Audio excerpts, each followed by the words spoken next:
Assalamualaikum warahmatullahi wabarakatuh. Halo teman-teman, kembali lagi bersama saya Wahyu Rizky. Pada pertemuan ini kita akan membahas materi kinetika kimia. Kinetika kimia merupakan bagian dari ilmu kimia yang mempelajari hubungan antara perubahan kimia dengan waktu. Hubungan tersebut dapat diamati dengan menentukan laju reaksi. Laju reaksi adalah laju hilangnya suatu reaksi atau bertambahnya produk dalam satu satuan waktu. Laju reaksi dipengaruhi oleh beberapa faktor, antara lain konsentrasi, suhu, dan katalis. Percobaan ini bertujuan mengidentifikasi pengaruh konsentrasi, suhu, dan katalis terhadap laju reaksi melalui perubahan yang terjadi dalam campuran sebagai bukti adanya reaksi. Pada materi ini, kita akan melakukan 3 percobaan, yaitu pengaruh konsentrasi, pengaruh suhu, dan pengaruh katalis terhadap laju reaksi. Berikut adalah alat yang digunakan, yaitu balp merah, pipet tetes, pipet volumetrik 5 ml, pipet mol 5 ml, tabung reaksi, gegep kayu, gelas piala, penangas air, dan stopwatch. Percobaan pertama, kita akan mengidentifikasi pengaruh konsentrasi terhadap laju reaksi. Yang pertama, pengaruh konsentrasi asam klorida. Pada reaksi antara asam klorida dengan natrium tiosulfat akan menghasilkan natrium klorida dan asam tiosulfat. Asam tiosulfat akan terurai menjadi asam sulfit dan endapan sulfur berwarna putih. Untuk mengamati pengaruh konsentrasi asam klorida terhadap laju reaksi, berikut adalah bahan yang digunakan. Natrium tiosulfat 0,1 normal, asam klorida 1 normal, asam klorida 0,1 normal, dan asam klorida 0,01 normal. Langkah pertama, menyiapkan 6 tabung reaksi. Kemudian, isi tabung reaksi 1, 2, dan 3 dengan 5 ml larutan natrium tiosulfat 0,1 normal. Selanjutnya, masukkan larutan asam klorida 1 normal ke dalam tabung keempat. Kemudian, asam klorida 0,1 normal ke dalam tabung kelima. Dan asam klorida 0,01 normal ke dalam tabung keenam, masing-masing sebanyak 5 ml. Langkah selanjutnya, ambil tabung reaksi ke-1 dan ke-6. Larutan pada tabung reaksi ke-6 dicampurkan ke dalam tabung reaksi ke-1. Kemudian campuran dikocok dan catat waktu yang dibutuhkan dari awal pencampuran hingga mulai kekeruhan terjadi. Perhatikan, awal perhitungan waktu adalah ketika kedua larutan yang bercampur tepat saling bersentuhan, bukan ketika endapan mulai terbentuk. Gunakan latar berwarna hitam untuk mengidentifikasi mulai terjadinya kekeruhan. Lakukan hal yang sama dengan mencampurkan tabung reaksi kelima dengan tabung reaksi kedua dan tabung reaksi keempat dengan tabung reaksi ketiga.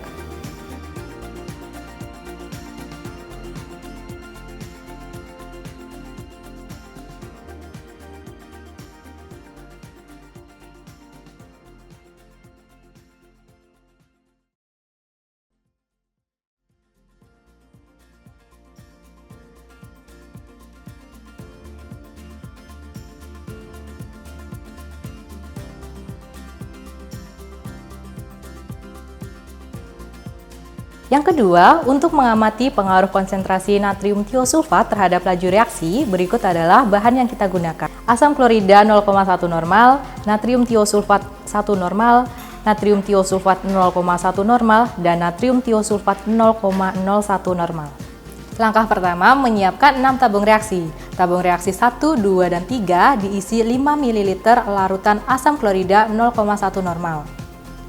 Selanjutnya, tabung reaksi keempat diisi larutan natrium tiosulfat 1 normal, tabung kelima natrium tiosulfat 0,1 normal, dan tabung keenam natrium tiosulfat 0,01 normal, masing-masing 5 ml.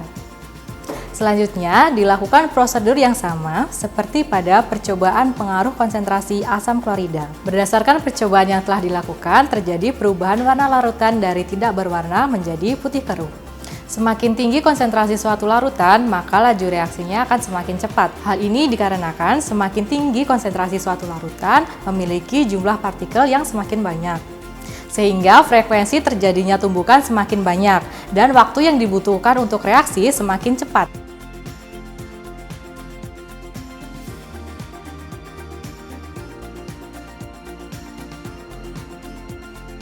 Selanjutnya, mengidentifikasi pengaruh suhu terhadap laju reaksi. Yang pertama, mengidentifikasi pengaruh suhu terhadap reaksi antara asam klorida dengan natrium tiosulfat. Berikut adalah bahan yang digunakan. asam klorida 0,1 normal, dan natrium tiosulfat 0,1 normal. Langkah pertama, menyiapkan 6 tabung reaksi. Tabung reaksi 1, 2, dan 3 diisi 5 ml larutan asam klorida 0,1 normal. Dan tabung keempat, 5, dan 6 diisi dengan larutan natrium tiosulfat 0,1 normal. Kemudian, tabung reaksi 1 dan 6 dipanaskan pada suhu 70 derajat Celcius. Tabung 2 dan 5 dipanaskan pada suhu 50 derajat Celcius. Dan tabung ketiga dan 4 pada suhu ruang. Perhatikan bahwa pemanasan dilakukan dengan cara merendam larutan selama 5-10 menit dalam penangas air sebelum proses pencampuran. Setelah proses pemanasan, dilakukan pencampuran seperti pada percobaan pengaruh konsentrasi.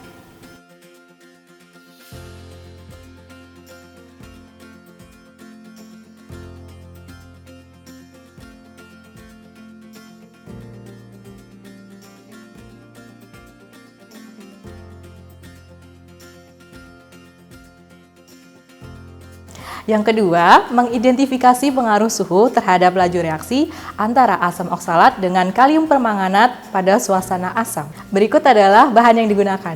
Asam oksalat 0,1 normal, asam sulfat 1 normal, dan kalium permanganat 0,1 normal. Yang pertama, menyiapkan 6 tabung reaksi. Tabung reaksi 1, 2, dan 3 diisi 3 ml larutan asam oksalat 0,1 normal. Selanjutnya, tabung reaksi 4, 5, dan 6 diisi 1 ml larutan asam sulfat 1 normal. Kemudian dilakukan proses pemanasan dan pencampuran seperti pada percobaan pengaruh suhu antara reaksi asam klorida dan natrium tiosulfat.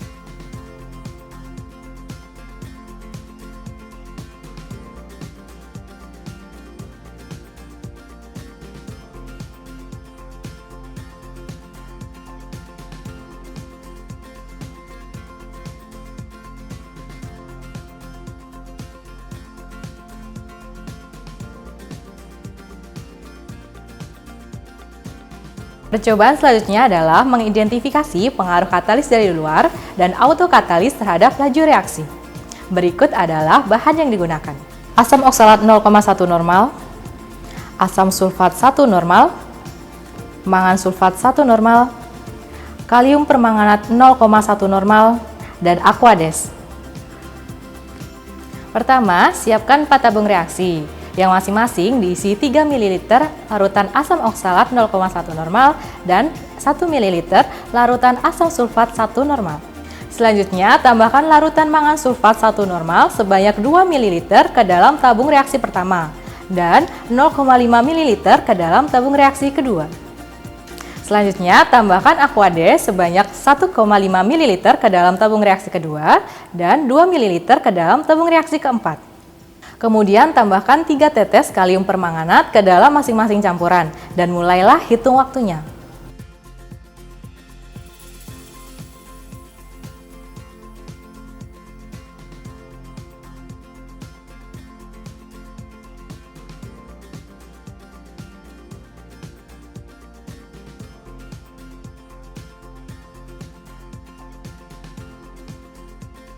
Laju reaksi dapat ditingkatkan menggunakan katalis. Katalis dapat ditambahkan dari luar atau merupakan produk dari reaksi. Katalis tipe ini disebut autokatalis. Berdasarkan percobaan, pada penambahan katalis dari luar yaitu tabung pertama dan tabung kedua, kita dapat melihat perubahan warna larutan dari kuning menjadi tidak berwarna. Sedangkan adanya autokatalis, terjadi perubahan warna dari ungu menjadi tidak berwarna pada tabung ketiga dan keempat. Konsentrasi katalis juga dapat mempengaruhi laju reaksi.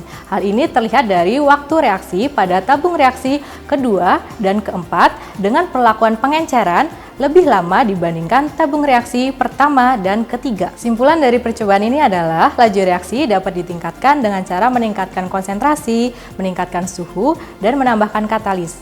Peningkatan laju reaksi dapat diamati dari waktu reaksi yang lebih singkat. Sekian materi kinetika kimia, semoga dapat dipahami dengan baik. Terima kasih atas perhatiannya, sampai jumpa pada materi selanjutnya.